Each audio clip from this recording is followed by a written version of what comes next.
The historical trajectory of ARC Resources has been defined by its transition from a conventional oil and gas entity into a centered focus on the Montney Formation, which is arguably one of the most profitable unconventional resource plays in North America. This evolution reached an inflection point with the 2021 merger with Seven Generations Energy, an event that consolidated the premier condensate-rich acreage in the Kakwa region and established a foundation for Canada's largest condensate production base. By late 2025, ARC Resources had further consolidated its market position through a CAD $1.6 billion acquisition of Strathcona Resources condensate-rich assets in the Kakwa region, adding significant scale to its already dominant presence. Kakwa serves as the primary engine for funds from operations. The 2025 acquisition of the Strathcona assets in Kakwa added approximately 169,622 BOED of production, including over 92,000 barrels per day of condensate and natural gas liquids, effectively increasing ARC's scale by nearly 50% in this high-margin window. This operational consolidation allows for significant cost avoidance through the utilization of ARC's owned and operated infrastructure, which already handles approximately 1.9 BCFD of gas processing and 200 MBLD of liquids.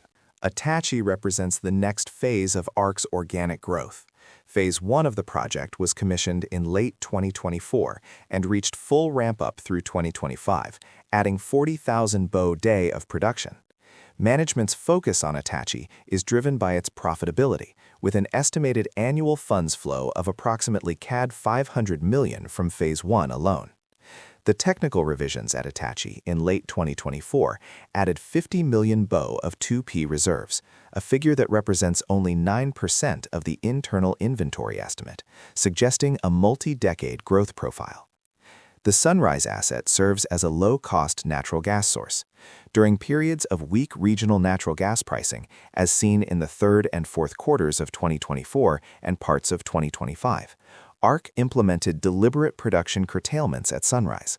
This strategy preserves the resource for periods of higher pricing and reduces cash exposure to low Western Canadian benchmarks like AECO. For the 9 months ended September 30, 2025, the company recognized net income of CAD $1.015 billion, or CAD 1.73 per share, representing a significant increase over the CAD $753.8 million earned in the same period of 2024. ARC's revenue profile is heavily weighted toward high-value liquids, specifically condensate. In the 2024 fiscal year, condensate and light oil drove 62% of corporate revenue, despite representing a smaller fraction of the total BOE production volume. This weighting is a deliberate choice to mitigate the lower margins typically associated with natural gas production in Western Canada. The pricing for condensate in Canada typically tracks WTI crude oil, providing a reliable and high-value revenue stream. One of the most critical components of ARC is the market diversification strategy. For 12 consecutive years, ARC has realized natural gas prices at least 20% higher than the AECO 7A monthly index price. In the third quarter of 2025, the company realized a natural gas price of CAD 2.75 per MCF, which was CAD 1.75 or 175% greater than the AECO benchmark of CAD $1. This performance is achieved through a multi-pronged approach. U.S. market access. ARC utilizes its vast transportation portfolio to deliver gas to premium markets in the United States, including the Gulf Coast and the Pacific Northwest. LNG exposure. The company has entered into significant long-term liquefaction tolling agreements with Cedar LNG and supply agreements with Cheniere Energy. By 2027, approximately 25% of ARC's gas production will be linked to international pricing, such as JKM or Gulf Coast Henry Hub indices, further insulating the top line from Canadian regional gluts. Efficiency at the field level is measured by the operating netback, which remains robust despite inflationary pressures. In Q3 2025, the operating netback was CAD $23.23 per BOE, while operating expenses rose to CAD $6.36 per BOE due to the inclusion of the ARX.TO Phase 1 startup and increased water handling costs at Kakwa. Transportation expenses remained at CAD $4.46 per BOE. Management's ability to maintain a gross margin of approximately 58.3% and an EBIT margin of 32.11% reflects a high degree of operational control and the benefit of owning critical infrastructure. The corporation's net profit margin of 23.67% is nearly triple the industry average. The balance sheet of ARC Resources serves as the foundation for its capital return strategy. As of September 30, 2025, total assets were CAD $15.18 billion, with shareholders' equity of CAD $8.2 billion. The 2025 fiscal year saw a transition in the company's debt profile. Long-term debt increased to CAD $2.78 billion by late 2025, up from CAD $1.44 billion at year-end 2024, primarily to fund the Strathcona-Kakwa acquisition. Despite this increase, the company's leverage remains well managed. The net debt to funds from operations ratio was 0.5x earlier in the year and is expected to trend back toward management's sub-1.0x objective as the newly acquired assets begin to contribute full quarters of cash flow. The corporation's debt is well covered by its operating cash flow, 110.5% coverage, and its interest coverage ratio of 18.5x is among the strongest in the sector. The issuance of senior unsecured notes in mid-2025 provided the necessary liquidity to close the Kakwa acquisition while maintaining an investment-grade credit profile. ARC generates large amounts of funds from operations, which are then meticulously allocated between growth, maintenance, and shareholder returns.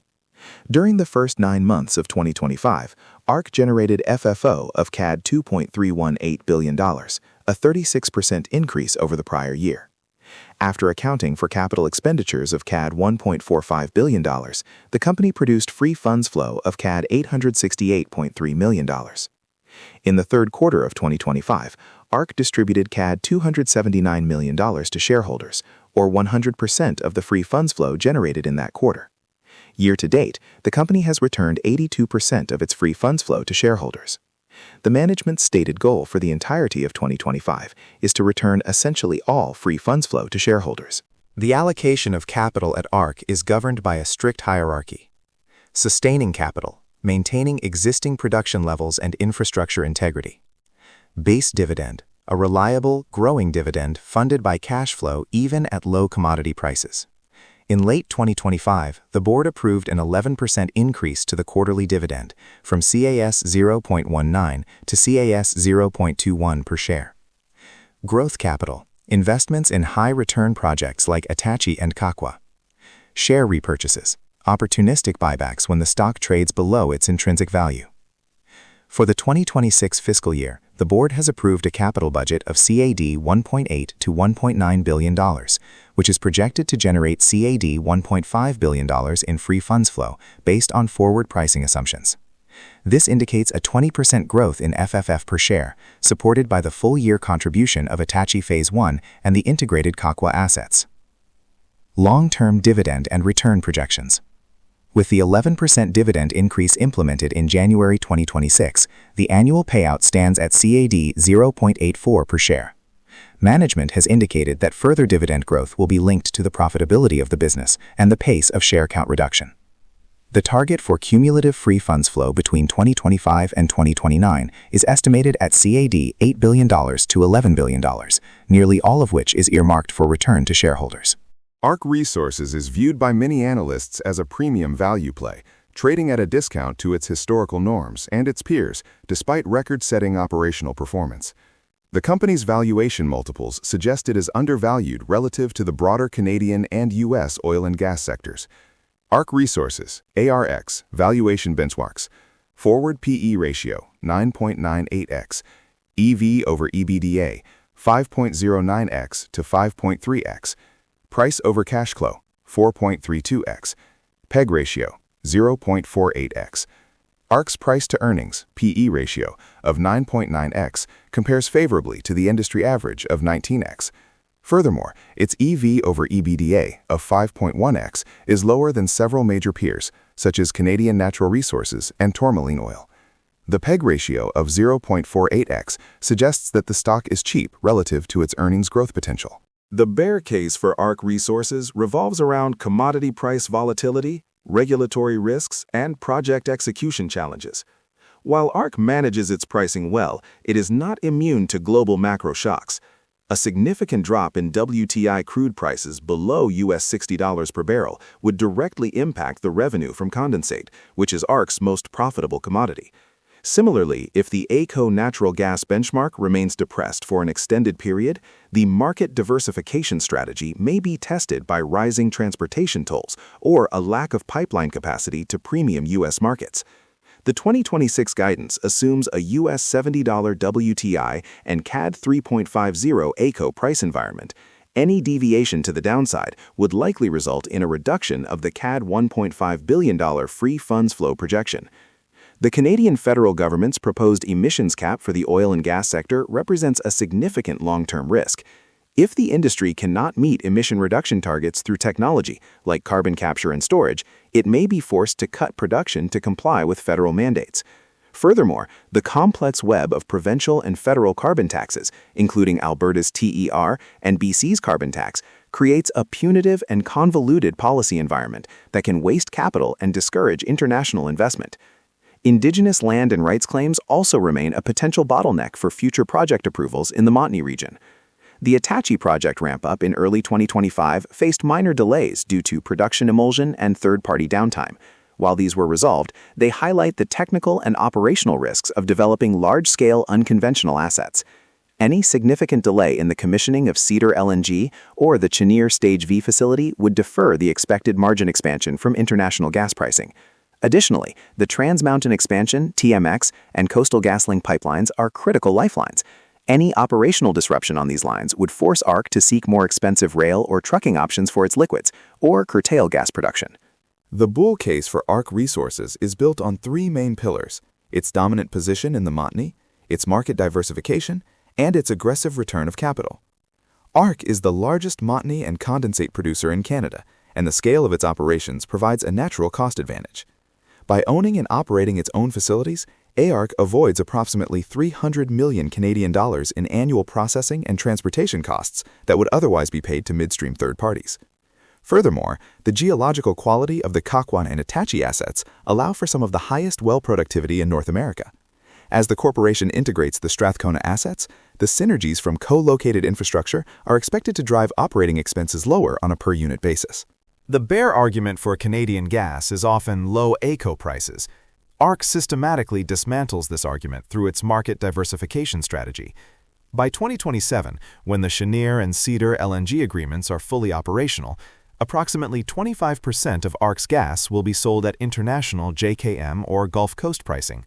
This fundamentally changes the earnings profile of the company, shifting it from a regional price taker to a global energy supplier. The revenue from international gas sales, combined with premium-priced condensate sales, creates a highly resilient cash flow stream that can sustain dividends even in a bottom-of-cycle pricing environment. Investors often overlook the mathematical impact of the NCIB.